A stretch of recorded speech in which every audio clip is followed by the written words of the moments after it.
waxaan safar shaqo ku aadnay annagoo ah koox ka socday wasaaradda horumarinta haweenka iyo arrimaha qoyska ee dowladda Puntland degmada Godob Jiiraan oo ka tirsan gobolka Nugaal. ujeedka ugu weyn ee safarkaygu waxa uu ahaa in markii ugu horeysay xafiis ay yeelanayso wasaaradda haweenku aan ka soo furno degmada Godob Jiiraan sidoo kalena aan u qabanno kulamo bulshada lagu fahansiinayo xafiiska shaqooyinka uu qabanayo iyo qaabka ugu wanaagsan ee ay ula shaqeyn karayaan. xafiiskaasi waxaan rajeynayaa inay ka maarmi doonaan in haweenka kani cabashooyinkii ay qabeen ay wasaaradda gobolka gaarsiin jireen xafiis ka turjumay inay heleen aad ayaan arrintaas uga mahadcelinaynaa waa idinkaga mahadcelinaynaa. waxaan rajeynayaa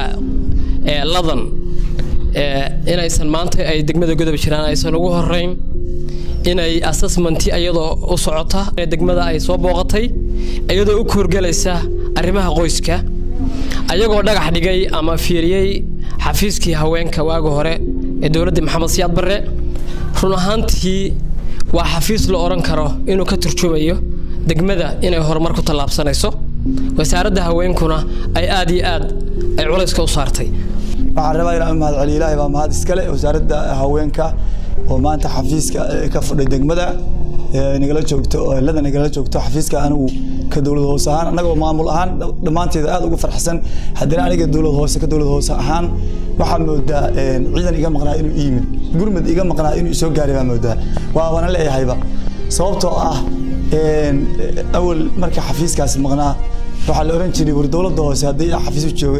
ururka haweenka daa xafiis lahayn dawladda hoose la weydiiyo iyaga u ah xarun waxaan raadin jiray waa ka raadin jiray xarun ma lahayn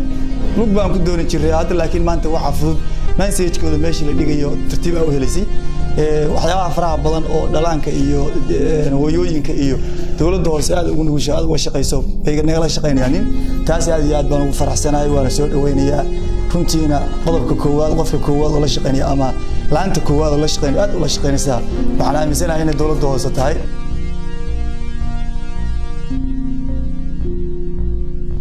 waxaan la rabaa maanta laga bilaabo walaa gabadha xildhibanaato walaa guri joog haato walaa dhaqtar ka shaqeyso walaa waxa la idin rabaa inaad ahaataan gabdho ka warqaban horumarka degmadan ka socda aan looga sheekay mashaariicaha ka socda waa inaad doorkiina gargar ka qabsataan haddii la idin yiraahdo maanta halkaas shaqa laga bilaabayo oo waa la yimi mee doorkii haweenku ina oran kartaa shukr waa maqnaan kartaa waa binaadan waa anuusan kartaa shaqo kale waa ina oran kartaa war hay'adaha iyada la iscaayaynin oo la iscadaabaynin oo la isdhibaataynaynin ayaad hadal degan waxaad ku oran kartaa annagu haddii la waraado ina hebel bay igu jirto war anigu ina hebel wax ma doonayo dhammaan gabdhaha dhan ta tuulada joogta ta gudaha ku jirta meel sadkoodii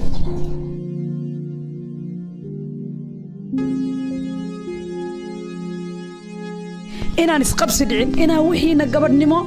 iyo haweennimo alla ka cabsi ku jira ay ku raadsataan horta qodobka ma ballan qaadeen ilaahay hadduu ina gaarsiiyo midda kalena inuu qofku halkaa intuu soo istaago oo u hadlo wax weyn maaha ay isku amoodinina balaayo cirka ka soo dhacay qofku intuu meel yimaado inuu hadlo.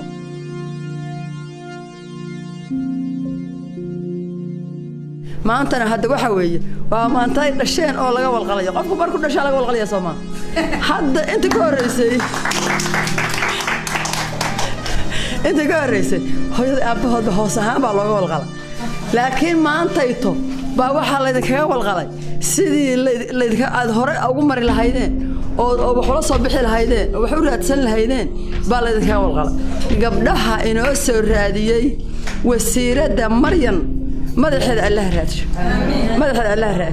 khayr Allah sii horteeda khayr Allah dhigo maxaa yeelay 9 bilood ba joogtay 9 bilood ay joogtay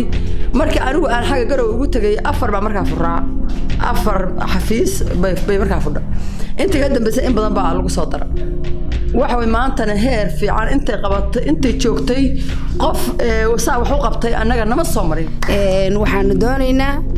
agaasime inaad naga warbixisid fartiintayada inaad gaarsiisid wasiiradda Maryan waxa weeye waxaan lahayn annagu idin weydiin mayno laakiin waxaan noo heli kadhaan iyo waxaan noo haaban kadhaan inaad nagu taageedhaan inaan waxa weeye aad ogaataanin inaanu nahay dadkiinnii inay tahay degmada godob jiraan dalkiinnii inay waxa weeye ay tahay degmo dad fiican oo waxa weeye jecel horumarka Puntland hooyooyinkii hore hurdada waa ku noqon jireen oo inagu hooyooyinkan heegan baynu nahay ee sidii libax goofadhiya gaylanka isla hela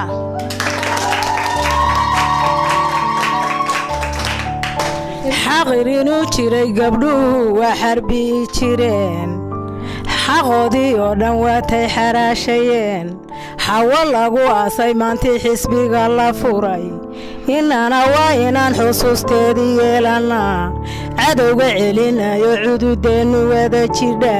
daakhil iyo debedba waddankeenna daafacnaa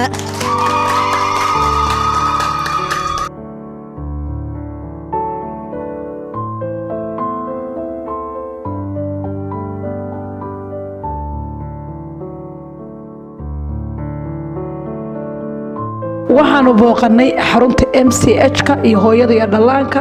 waxa ka socday shaqooyin aad iyo aad u muhiima waxaan la kulanay tallaalka caruur qaadanayay oo dhammaystirtay hooyo fiican oo tallaalka u dhammaystirtay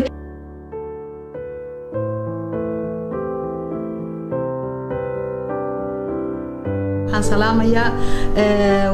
waftiga noo yimid oo ka socda wasaaradda haweenka annagoo ah bahda caafimaadka oon joogno MCH-ka qaybka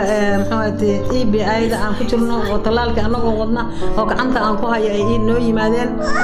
xafiiska ay noo fureen oo xafiiska hooyooyinka ah waan ku faraxsannahay waan soo dhaweynaynaa boqolkiiba boqol ku soo dhawaada waa gurigeena waa gurigan dadka ugu shaqeynay waa gurigii hooyada iyo dhallaanka aan ugu shaqeynay idinkana gacmo furan iyo wanaag iyo sharaf baa idinku soo dhaweynaa aad iyo aad baan ugu faraxsannahay maanta inaanu soo kormeerno MCH-ka godob jiiraan gaar ahaan qaybta hooyada iyo dhallaanka waxaanu la kulannay oo aan aragnay oo jooga istiil hooyo dhammaan tallaaladii u dhammaysatay ilmaheeda waxay sidoo kale aan ku faraxsannahay soo dhoweynta ay ku farxeen in wasaaradda haweenku soo degto degmadan haddana ay muxuu iyagoo ah dadka u shaqaynaya haweenka waxaan ugu dambayn